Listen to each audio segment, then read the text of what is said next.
So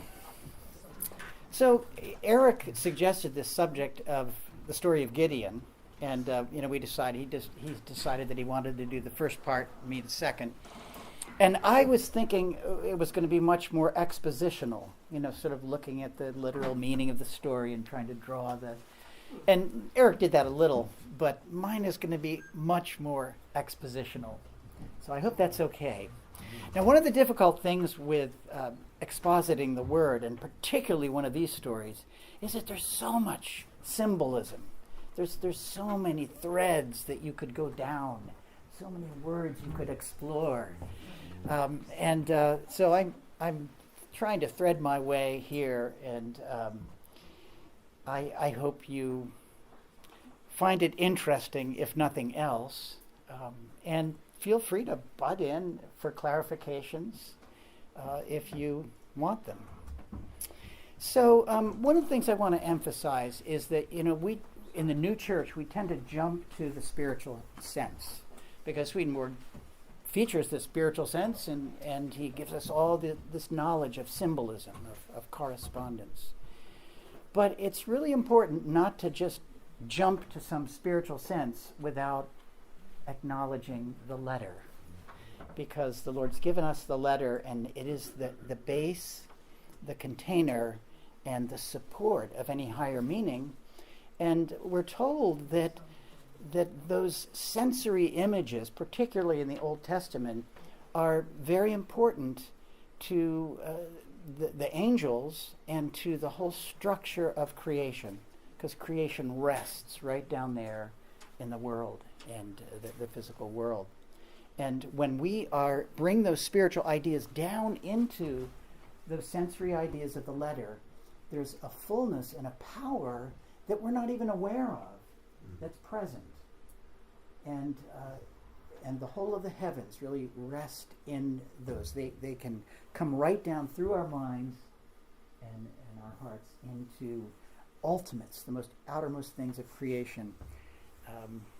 So anyway, there's a lot here that we can't even put into words. But as I was saying, it's important to acknowledge that the literal meaning is given by the Lord, and if we look at the spiritual intent of that literal meaning, the Lord leads us there. So, the story of Gideon. What are the big ideas that are spiritually true in this story that we've encountered so far? Big ideas. Sometimes it's hard to say, what, this story about people fighting and, this... Sometimes it's hard to trust in the Lord. Mm. Sometimes it's hard to trust in the Lord. And when is it hard to trust in the Lord? When you're, I think, immersed in the world and the things, the challenges that come at you, and the scale of those sometimes. And when you're attacked by a swarm of spiritual enemies. Yes. Yeah, it's hard to trust, isn't it? That's what I was trying to say. That means, yeah, right. Yeah. So what do we do when we're oppressed by spiritual stuff, enemies? Because we want to be in heaven, and here we are. Oh, I'm not in heaven. I'm right here. Mm. If you want to go to heaven, you look at the alternatives. If you want to go to hell, you go where your thoughts are. Yeah, so we have a choice to make. There's a choice. Like the Israelites. They had a choice to make. They're under attack. The Lord is offering them help, right? He's raising up a judge, and that judge is trying to figure out how he can help. And he's testing the Lord, right? So, spiritual message.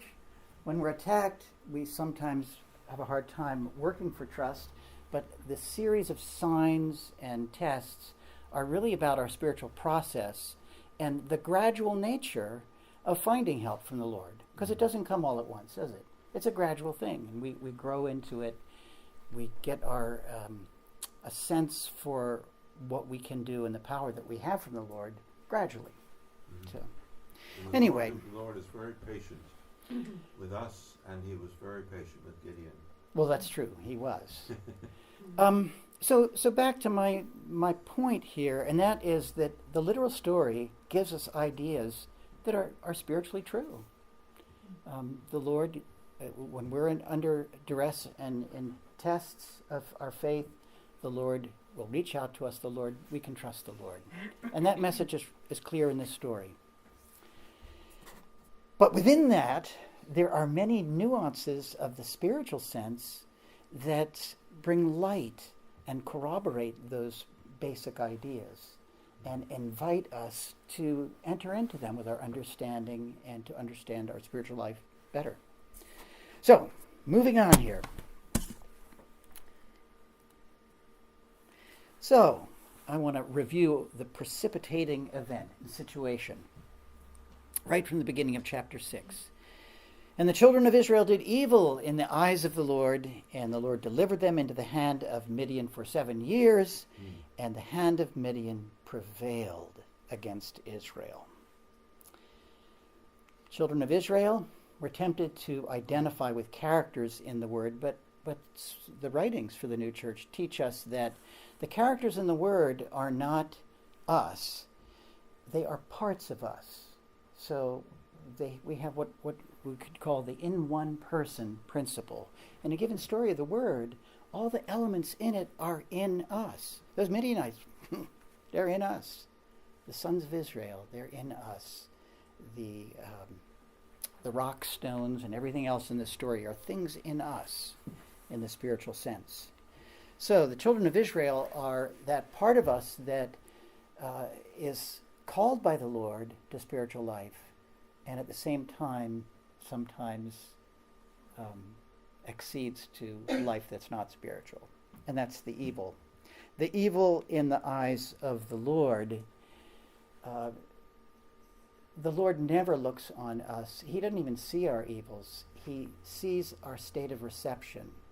And he sees when we're not receiving the things that he longs to give us.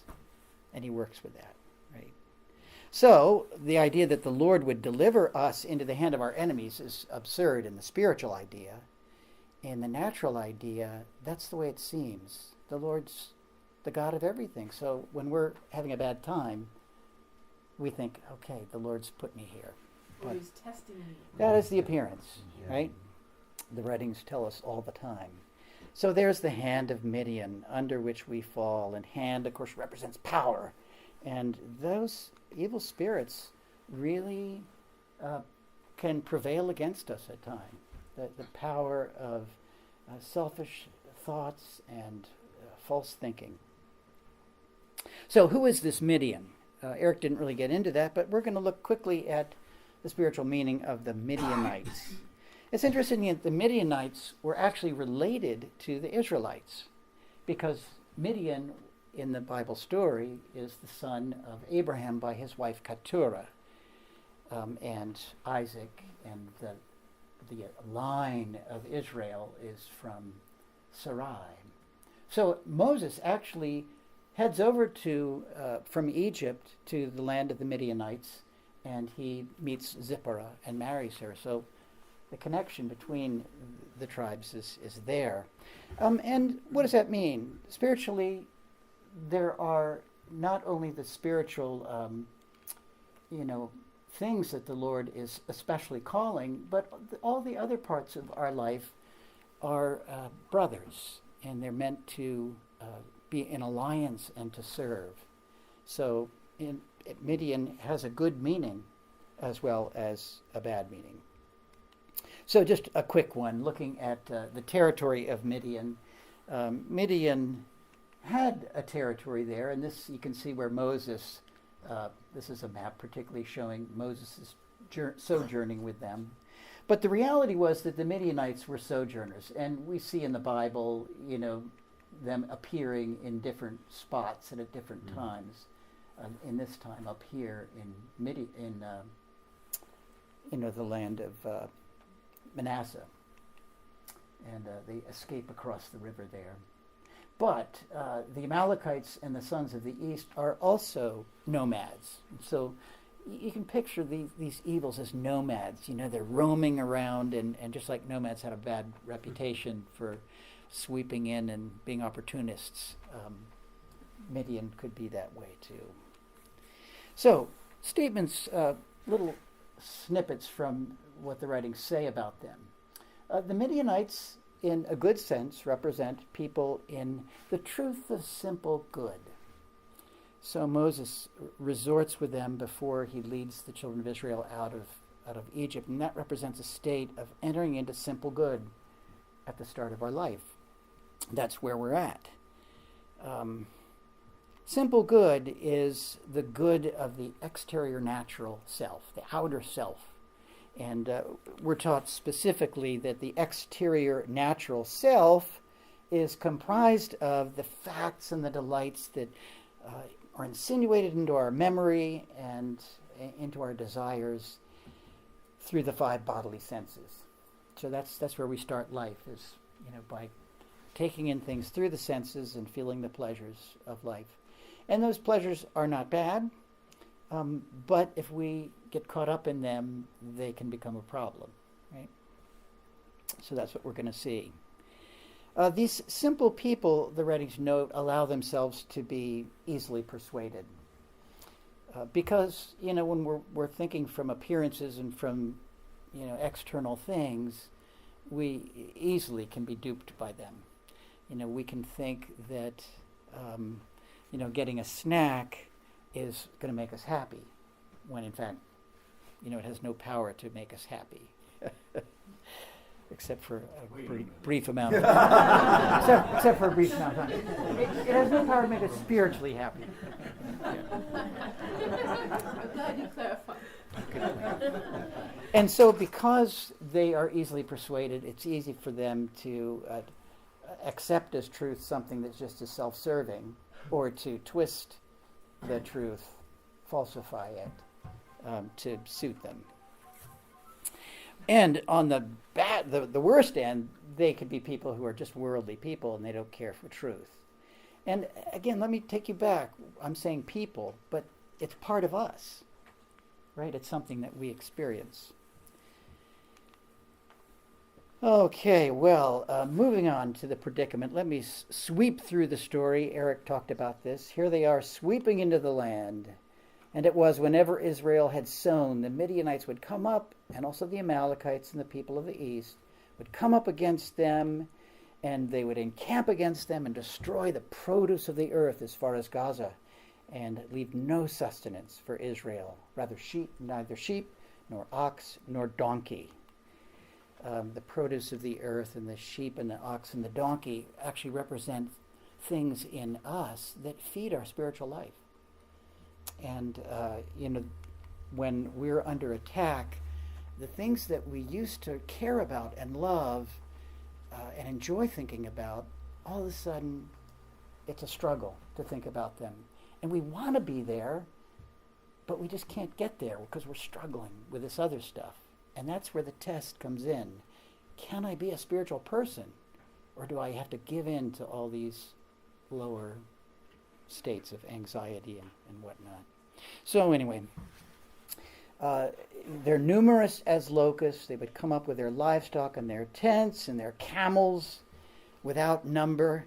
And I want to focus on the locusts because numerous as locusts comes up here at the beginning, and then it also comes up in chapter 7, right at the beginning here. The Midianites and the Amalekites and all the people of the east were lying in the valley, as numerous as locusts. Their camels as without number as the sand by the seashore. Numerous as locusts. Locusts are these little insecty things, and they're fine in their place. They actually could eat them.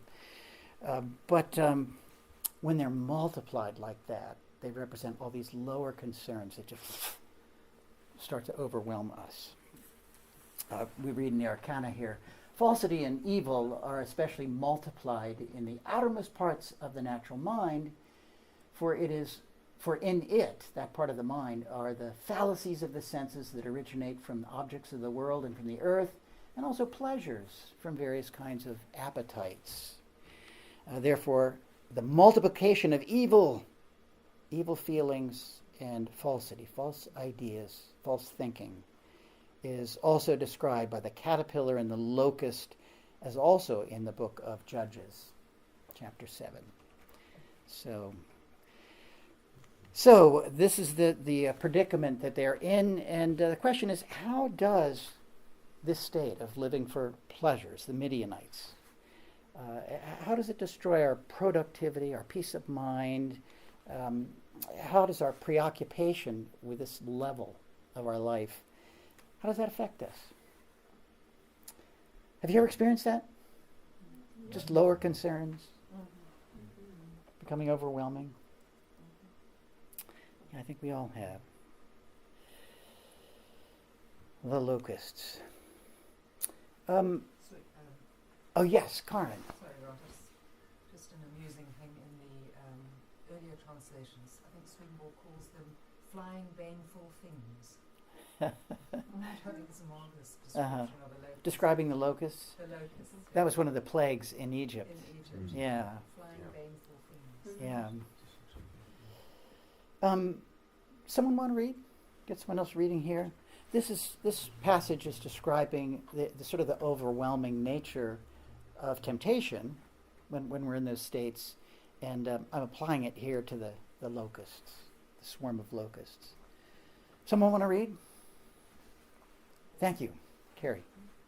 When a person is being tempted, unclean spirits are near him and surround him and excite the evils and falsities with him, and also hold him in them and exaggerate them, even to despair.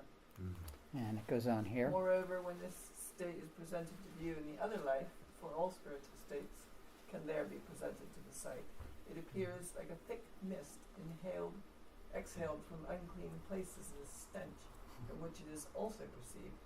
Such is the appearance of the sphere that encompasses one who is in temptation. Yes, you can hear the sphere that's just overwhelmed us, the locusts, coming up in droves and destroying the produce of the land and our sense of being sustained, sustenance, spiritual.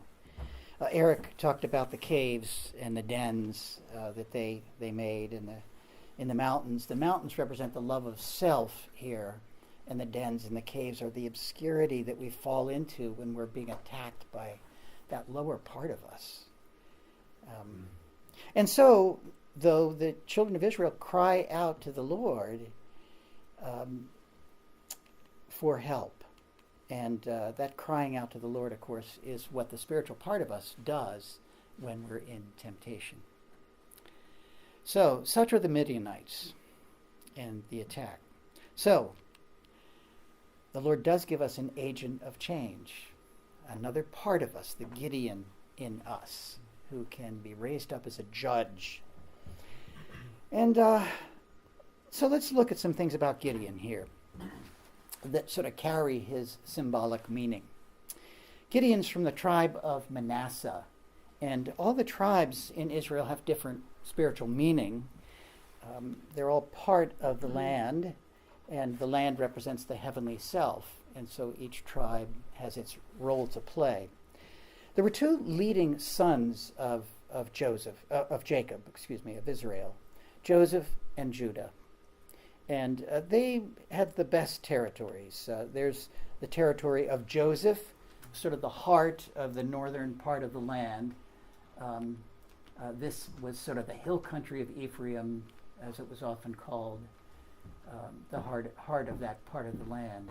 And Judah was in the southern part and had the heart of it.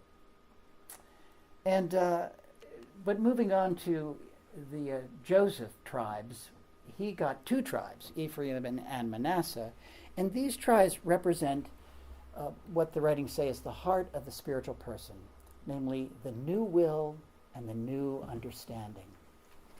And there's a lot to say here, but the new will is a will for spiritual life that's built up in our understanding. So we come into an understanding of the truth, we learn about it, and we don't just feel great about things, but there's a part of us that loves that truth and wants to respond to it, and that will gradually grows of wanting to obey that truth, of doing that truth. And then the new will can eventually become something wonderful. But at first it's built up in our understanding. Anyway, the land of Canaan was divided into two parts. There was the part across the Jordan River, and they often didn't have such great control of that, but then there was the land of Canaan proper. And these represent different parts of us. This is the outer man, the external self, and the internal self, and both these can be part of our heaven. Reuben represents faith in our understanding, which begins as something pretty external, and Gad represents, let me go back here. Gad represents the outer good deeds that we start with faith in our will when we start to do what's good. And Manasseh represents the new will that's in our outer self. You see, so Manasseh is on both sides of the Jordan River, and that's very important. And he's from the tribe of Manasseh because it is that new will that is behind every judge, really, in us. So yeah, another little more accurate map showing the tribes of Manasseh on both sides of the Jordan River. So, tribe of Manasseh. Any questions about that, or feel free to butt in with observations. I know this is an awful lot. I was wondering why Joseph was the only tribe, or the only son who had effectively two tribes, and therefore two territories. Why was that? Well, Joseph represents the spiritual person. So the whole book of Genesis ends with Joseph being the leader in Egypt, in control of Egypt. And that represents this progression that the Lord builds up to enable that spiritual part of us to gain control over Egypt, our natural life. So that's kind of a picture, a snapshot of what can be. And then they're in Egypt until Joseph is forgotten and they become slaves, and then they have to be brought up to the land of Canaan and inherit the promise, which represents a new cycle of life. I don't know if that... So he's very important. That's why he gets two tribes. Because we have a long one.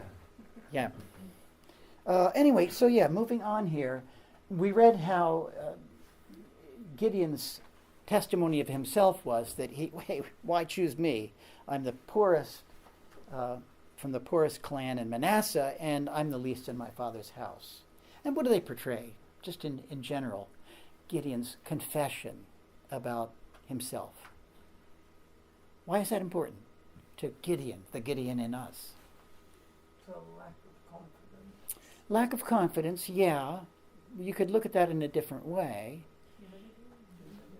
Humility, yeah. He's humble about who he is and what he can do, right? Gideon, though, is a pretty powerful guy, and his name means hewer. Gideon, go, go, go. And that part of us that's going to be leader and judge has to be able to work and make discriminations, and that's the chopping here. I'm sure a lot more could be looked into about the symbolism there. But this point is very important. When the Lord comes to him, he's in the wine press and he's trying to get grain to eat. And do you see that the wine and the bread, the wine and the wheat? We're looking at communion, right? Wine and bread. And those are the symbols of our spiritual life. Spiritual truth is the wine, and spiritual nourishment, goodness in our hearts, is the bread. And when we're in temptation, when we are being put to the test of whether we love spiritual life or natural life, it's vital that that part of us that longs to get back to that clear state where we love spiritual things and are in the joy of that. So Gideon is in the wine press despite all the enemies around, and he is trying to get wheat. And does the symbolism of threshing have something there? Yes. Thank you. Separating the wheat from the chaff, or the kernels Yes. from the chaff. Yeah. The kernels from the chaff. Yeah. That's perfect. I had forgotten to bring that out. So thank you very much. Yeah. So Gideon is that part of us that's going to do threshing, and that kind of feeds into the next part, that he is willing to fight Baal. And that Jerubbaal is strive against Baal.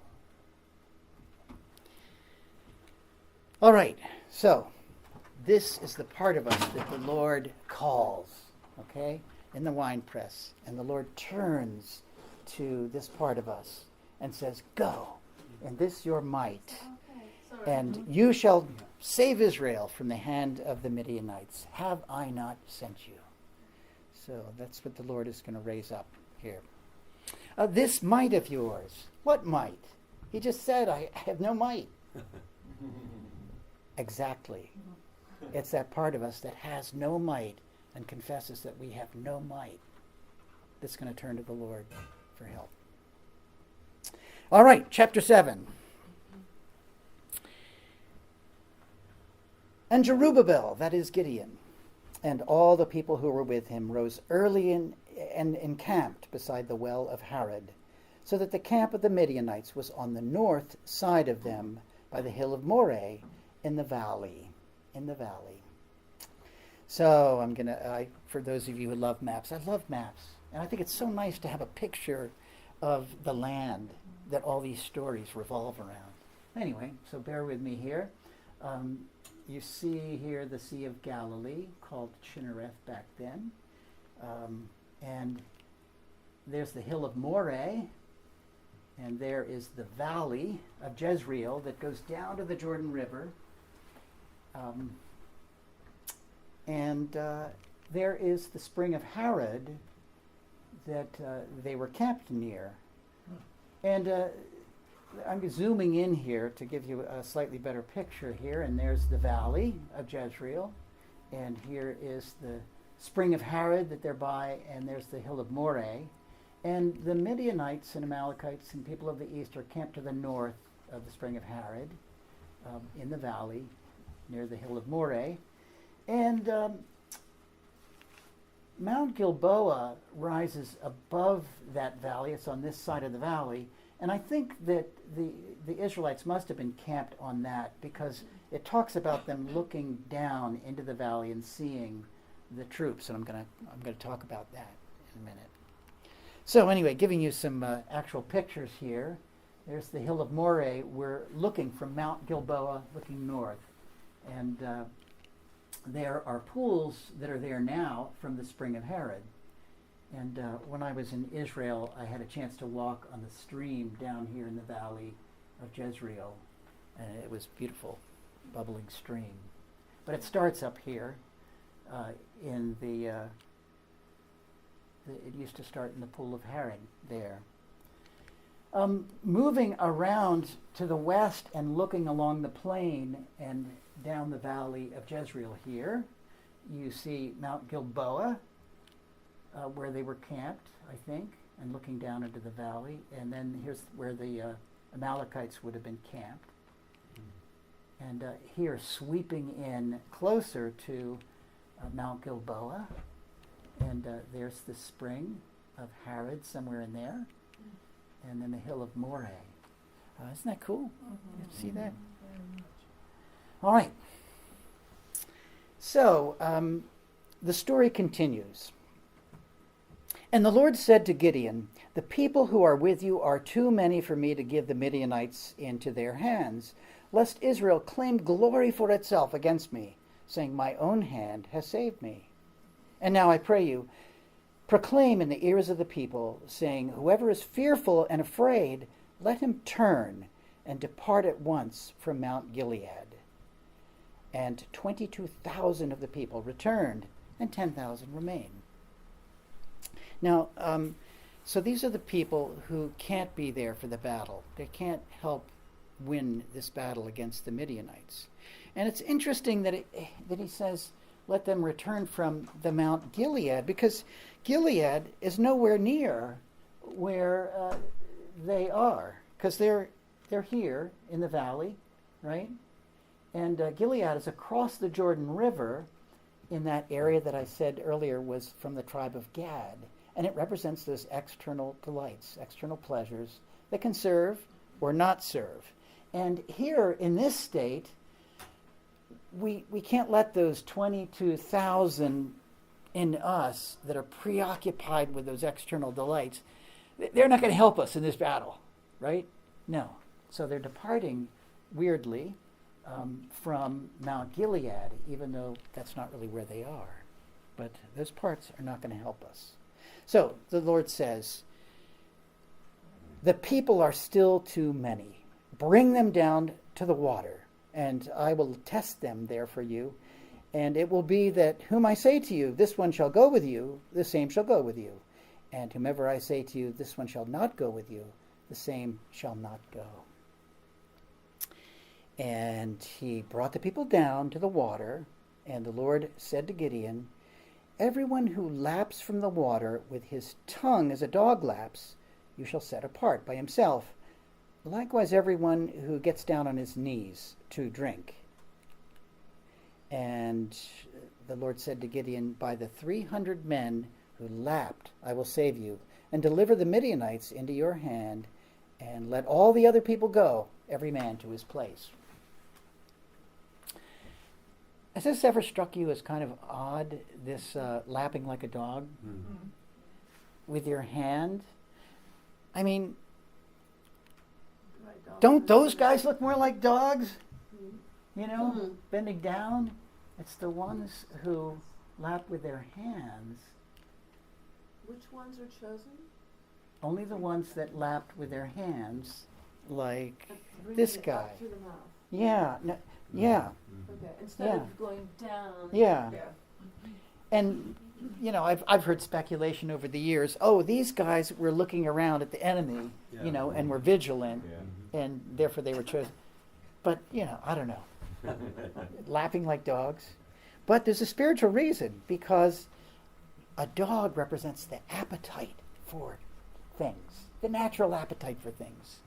And all of us have that natural appetite at times, you know, the eagerness to do something. And that eagerness is really important when we're in spiritual trial. We have to summon in us that part of us that wants to know the truth, that wants to use the truth.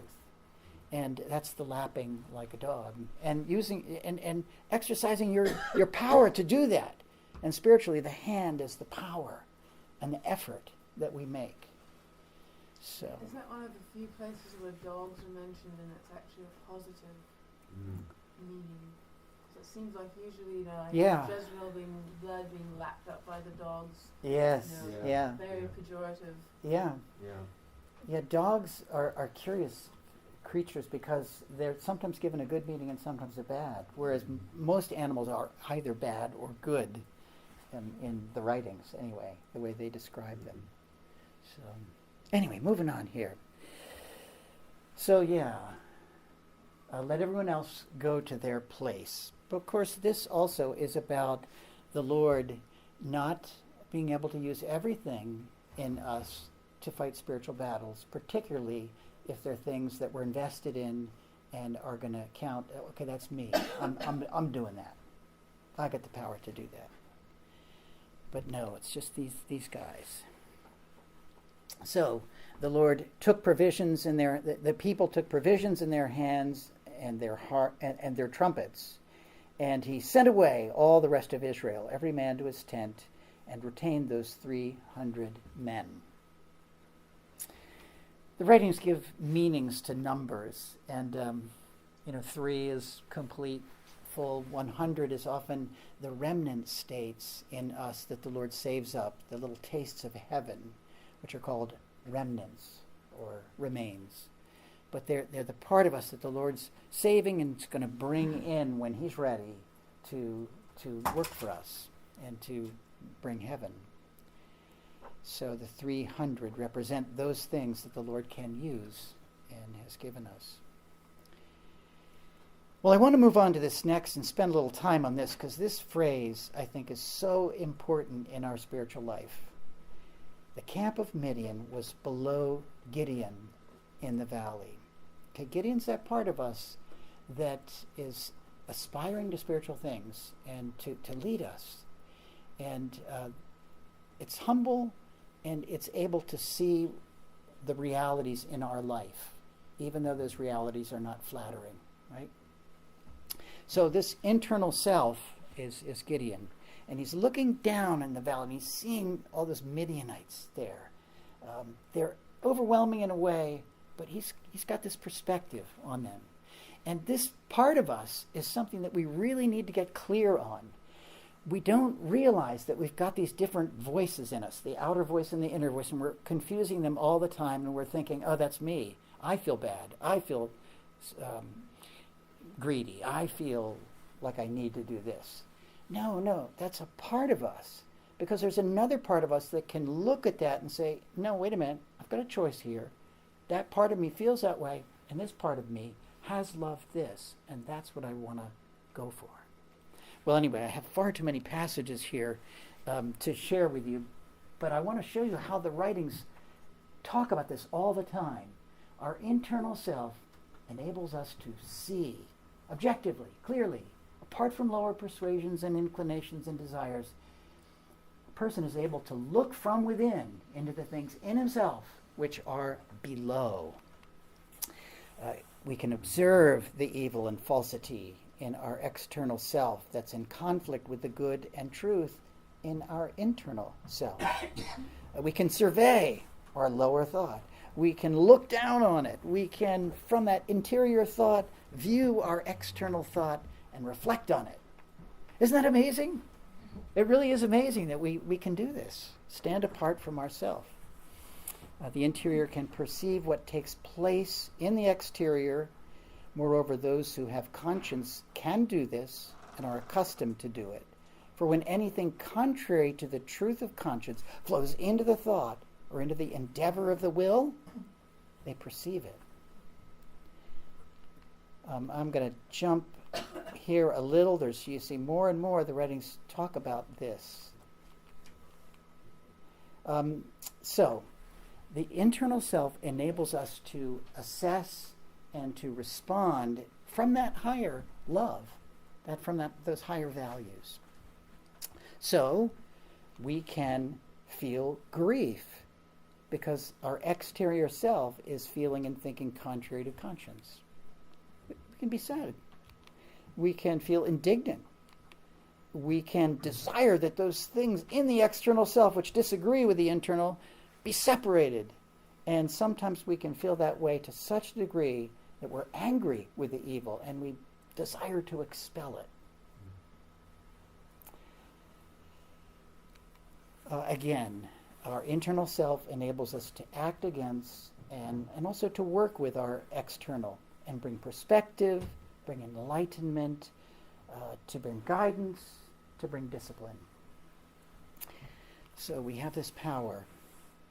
And I'm going to jump to the second one there. Can I have someone read this second one? Divine Providence 278. Corin, thank you. A person's understanding has been furnished with a higher thought to enable him to see from the higher or interior thought what his will is doing in the lower or exterior thought. This he sees as a person sees his face in a mirror, and when he sees it and knows what sin is, he is able, if he implores the Lord's help, not to will it, but to shun it, and afterwards to act against it. If not wholeheartedly, still he can exercise constraint upon it by combat, and at length turn away from it and hate it. Yeah. So we've been given this internal self. And once we start to tune into it and acknowledge it, recognize it, we've got this power, this new power in our life. I like that it acknowledges, if not wholeheartedly. Yes, yeah. If not wholeheartedly. Yes, absolutely. Eventually, you don't want to hate it. Yeah. Yep. Anyway, more and more places of the writings talk about our ability to combat, to fight, to reprove, to chastise, to rebuke ourselves, to direct and restrain. And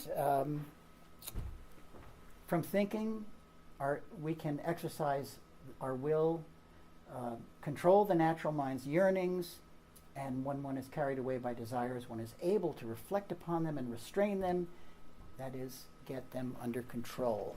So, well, the story goes on. So Gideon's there, he's looking down in the valley, and he's seeing all these people, and the battle is coming. Sarah, would you read? She's got a good voice. And it happened on the same night that the Lord said to him, Arise, go down against the camp, for I have delivered it into your hand. But if you are afraid to go down to the camp with Purah your servant, and you shall hear what they say, and afterward your hands shall be strengthened to go down against the camp. And he went down with Purah his servant to the outpost of the armed men who were in the camp. Why don't you continue And the here? Midianites and Amalekites, all the people of the east, were lying in the valley as numerous as locusts, and their camels were without number as the sand by the seashore in multitude. Yeah, it's reminding us, right, of the situation. But now they're there in the valley. Yes, Fritz. What I find interesting in that previous part, the Lord seems to give room for the doubt, for being afraid, so he can either go in or he can take the assistant with him. Uh-huh. Yeah. Yeah, that is interesting. Yeah, I was wondering what Purah, the assistant, meant spiritually. His name means branch. Yeah. And he's a lad, which is a young man. And I think of youth usually symbolizes something of innocence and youthful idealism. And we need to bring that youthful idealism, get back to it somehow, remember it, keep it with us. Yeah, the servant is actually lad in the Hebrew. Do you think that Gideon, in a sense, represents a tree, and then the lad is a branch, and the younger part of the tree? Oh, that's kind of a funny, because Gideon's name means hewer, and I didn't think of that. not sure how that one works. Okay. Anyway, yeah, so here is another test. So, when Gideon had come, there was a man telling a dream to his companion. He said, I've had a dream, and behold, a loaf of barley bread tumbled into the camp of Midian, and it came to a tent and struck it so that it fell, and it overturned, and the tent fell. I've changed the wording here. Translators usually use a different word for fell. They say the tent collapsed, which is okay, but I like the fact that in Hebrew it's the same word, because in the spiritual sense, when a word is repeated, there's an emphasis there that's important. And here it fell. So who do you think the barley loaf is? Well, let's finish the guy's statement here. Oh, no, okay. Oh, yeah. And his companion answered and said, This is nothing else but the sword of Gideon, the son of Joash, a man of Israel. Into his hand God has delivered Midian and the whole camp.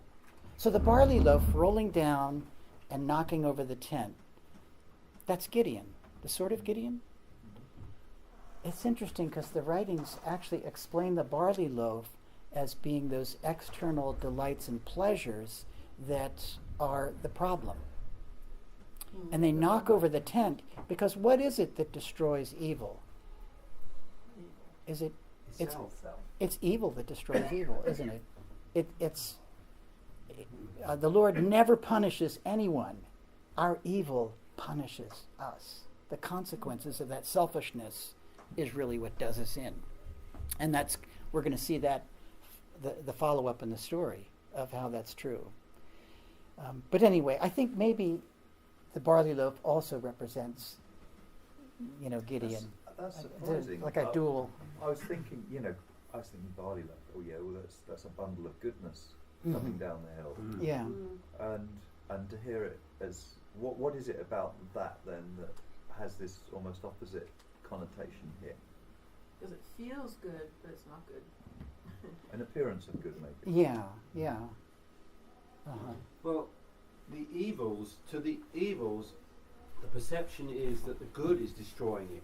But Right. actually, it's the evil itself that destroys itself. Mm-hmm. Okay. So this is the man in the camp saying this is being caused by Gideon. Yes. But actually, it's something the Lord is bringing That's upon right. itself. That's right. Okay. Yep. Because when you see how its destruction is achieved, you can see how it's the evil that destroys itself. Yes. Yeah. Okay. Yeah. Thank Good. you. Thank you. Yeah, so it was when Gideon heard the telling of the dream and its interpretation that he worshipped. And he returned to the camp of Israel and said, "Arise, for the Lord has delivered the camp of Midian into our hand." So now he has the power and the confidence that the Lord is going to do this. So the story goes on. Can I have someone else read? Big voice so the tape can hear. Okay. Mark, go ahead. And he divided the 300 men into 3 companies, and he put a trumpet into every man's hand, with empty pitchers and torches inside the pitchers. And he said to them, "Look at me, and do likewise, watch, and when I come to the edge of the camp, you shall do as I do, and I will blow the trumpet, I and all who are with me. Then you also blow the trumpets on every side of the whole camp, and say, for the Lord and for Gideon." Thank you. Do you notice that? I changed the translation here. It says, "For the Lord and for Gideon." Is that the actual translation? Well, the translators supply the sword of the Lord and for Gideon. Because later we're going to see that sword is inserted there. Oh. But here, Gideon's instructions are, "For the Lord and for Gideon." Okay? Yeah. Here, let me go back, though, to the 3 companies. So 100, 100, 100, and he's separating them out, and they're going to, operate in cooperation with each other. What do you think the 3 companies are? What's a good 3 in the heavenly doctrine? The Father, Son, Holy Spirit. Yeah? Love, wisdom, and use. Love, wisdom, and use. Yeah, that's what I was thinking. I don't know. Love, wisdom, and use are what the Lord is with here. So yeah, the sword of the Lord, or for the Lord and for Gideon. And then later on, does it actually say the sword of the Lord and the Yes, and just checking because that's what I was telling the children. yeah, yeah. Okay, so why is sword left out? And I'm seeing for the first time that the barley loaf is the sword of Gideon, according to the Midianite guy, right? But sword is not here in the first instruction, right? So here they are, circling around the camp. It's a little bit light, I think, still, but because it was supposed to be night. And Gideon and the 100 who were with him came to the outpost of the camp at the beginning of the middle watch, just as they posted the watch. So there's a little confusion there in the camp as the watchmen are changing places and they're sneaking in. And there must be a spiritual meaning there, but I'm not sure what it is. I haven't had a chance to think about that. There they are, circling around. And they blew the trumpet and broke the pitchers that were in their hands. And then the 3 companies blew the trumpets and broke the pitchers. And they held the torches firmly in their left hands and the trumpets in their right hands for blowing. And they cried, "A sword for the Lord and for Gideon." Okay, so when they actually got to it, they used the sword. What do you think? What's behind that? Why does the sword not appear in the Gideon's instruction, but it does when the men shout? Yeah? Because for the men, it's looking like they don't actually have swords. But the Yeah. appearance, they're going to hear that there's swords coming their way. Uh-huh. That's just my Yeah. Whereas they're just with the Lord. And the Yeah. Lord's I don't know. Yeah, I don't know either. They I don't know had a either, but- third hand, right? Well, they're They shouting kept at the them. torch and the I know. shofar. They couldn't have held their swords. So did they actually have swords or not? Well, they must have. I don't know. Well, I that's don't just know. some artist's rendition. What do you think?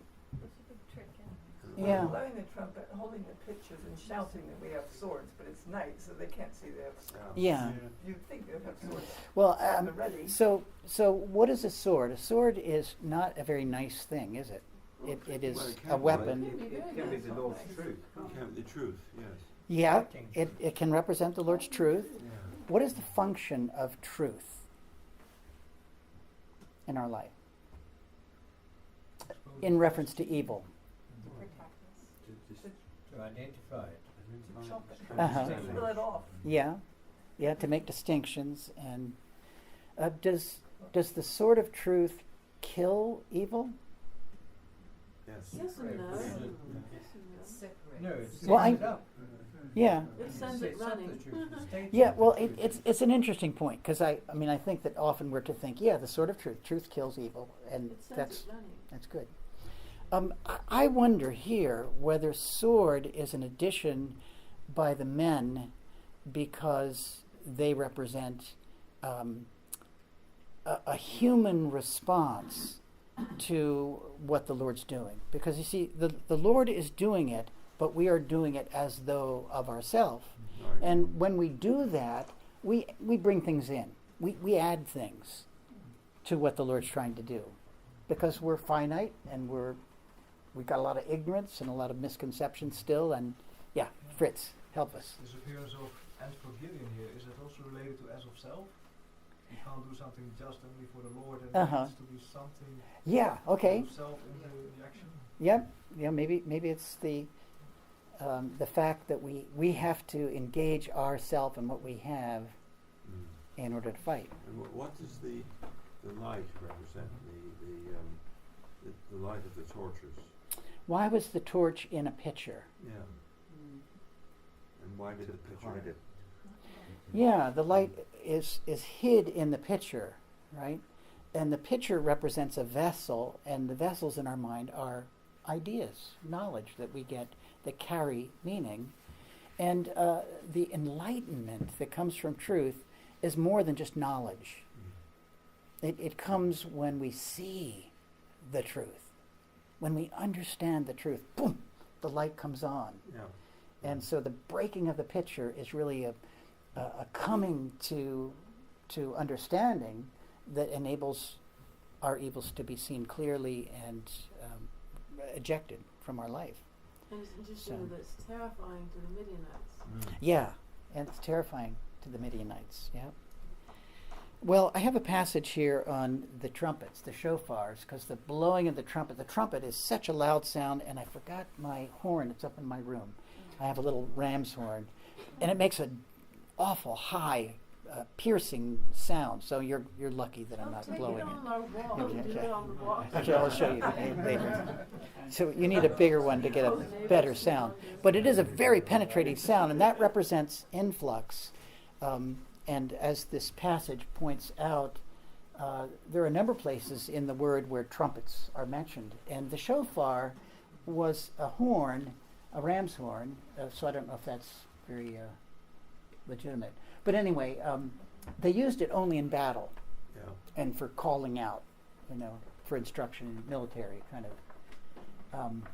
Anyway, divine truth passing through heaven, we're told, is meant by the trumpets with which the angels sounded in the book of Revelation. Comes up quite a bit.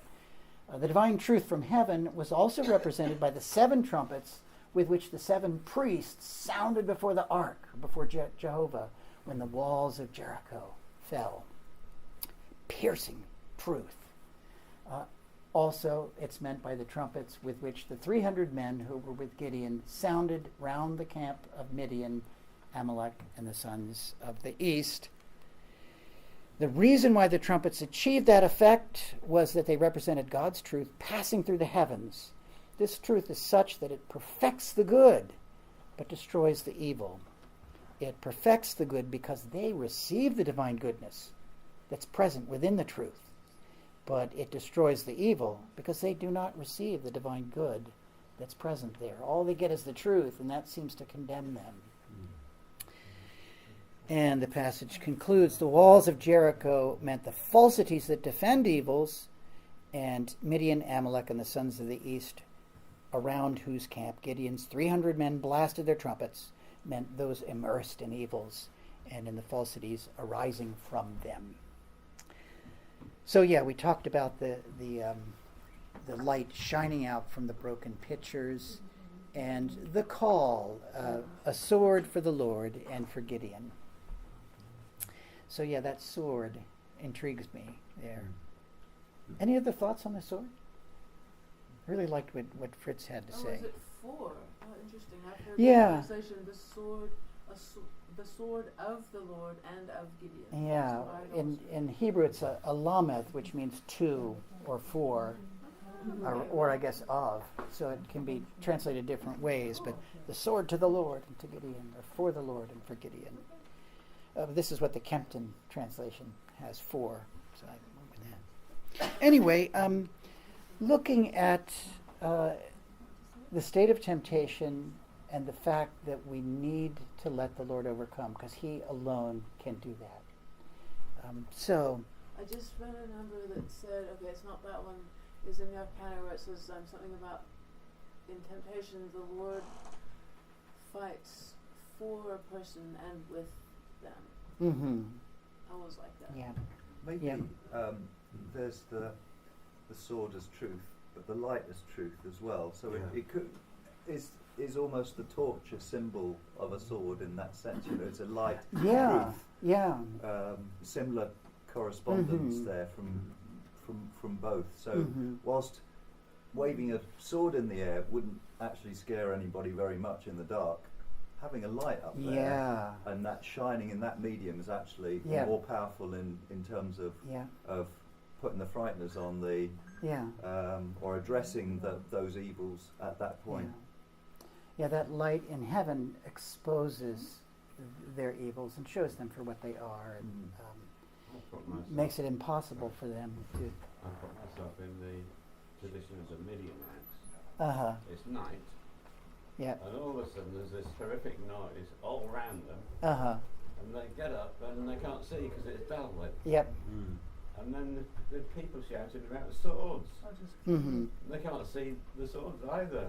Yep. Excuse us, we must leave a moment. Yeah. So, my time is up, and I wish I could read these passages about how the Lord alone fights in people who are in combats of temptation. Stand still and see the salvation of Jehovah. So we have to ascribe all the power to the Lord. Anyway, so what happens is every man stood in his place around the camp when they were blowing the trumpets, and that stands for our standing surrounding that evil. And then the evil destroys itself.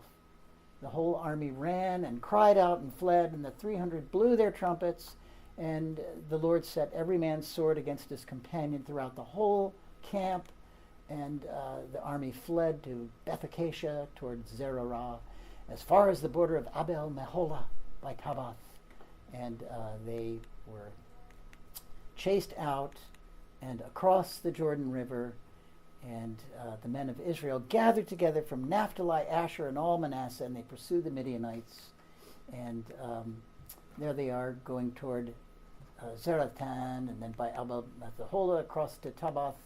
And later in chapter 8, we read about how Gideon pursues them, tries to get food from these villages unsuccessfully, but continues on and destroys the two princes of the Midianites in Johabah. So, he wins the battle. And we can win too, if we trust in the Lord. Thank you. Thank you.